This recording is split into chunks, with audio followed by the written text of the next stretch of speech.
So today it's time to put away the weights and we're going to use our body to sculpt our body with some of my favorite PiYO inspired exercises.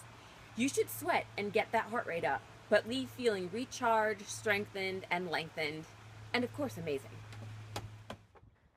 All right, so your first exercise in the PiYO circuit is called the Warrior 3 toe tap. You're going to do 30 seconds on each side. I've started here with my left leg as my support leg, and I'm bringing back my right leg, and then I'm just barely tapping it when I bring it forward. You can put your arms out for added balance if you need it. When you go back, really try to lengthen through the back of the leg. You're going to feel it all the way down through the tips of your toes. Just stretch as long as you can. All right, we're going to switch sides now. And you're going to lean as far forward as you can, as is comfortable, while leaving that back flat. And you're going to elongate through the back of the leg. Pretend like someone's kind of pulling a string through your head and through the back of that foot. All right, we're almost done and ready for the second exercise. Your last one is here. Tap that toe for some balance. All right, we're moving on to the second exercise of the circuit, which is the high lunge to single leg balance. Again, I've started off with my left leg as my support leg. I want you to step back into a high lunge.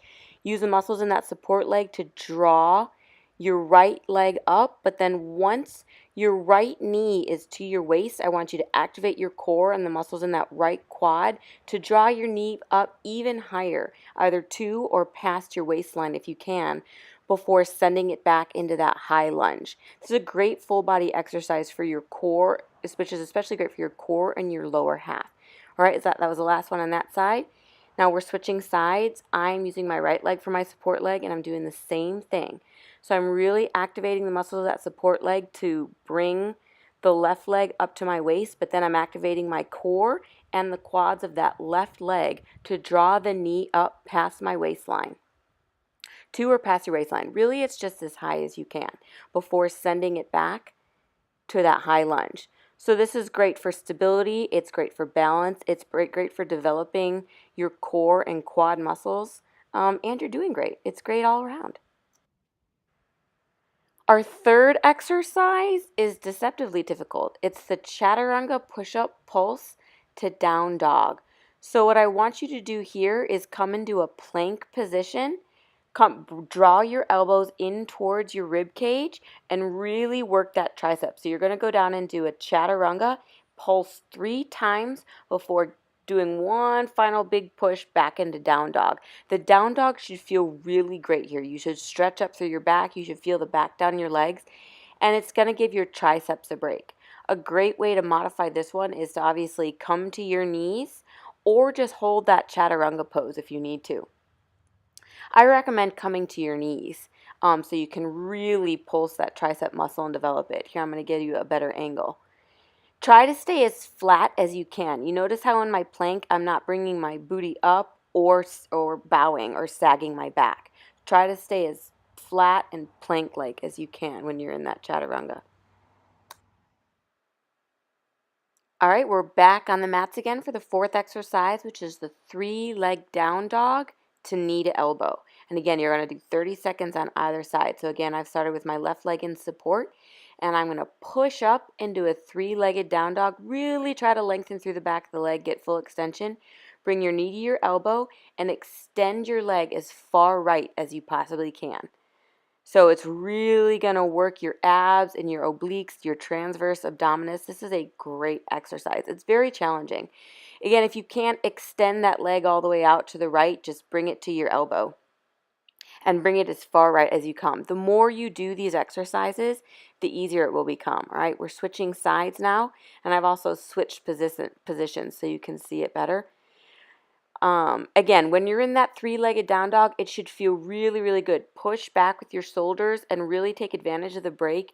Elongate through the back and really kind of make a pictured frame with those shoulders and push as far back as you can with your shoulders. Bring your scapula in towards the center of your back. I'm going to change positions just so you can see even better, so you can see some of the shoulder work. So you bring your leg up, and then as you come forward, it should really work the shoulders. And even as you push that leg back, draw your scapula in, and really give the shoulders a great workout as well. This works your entire body. It's such a great exercise.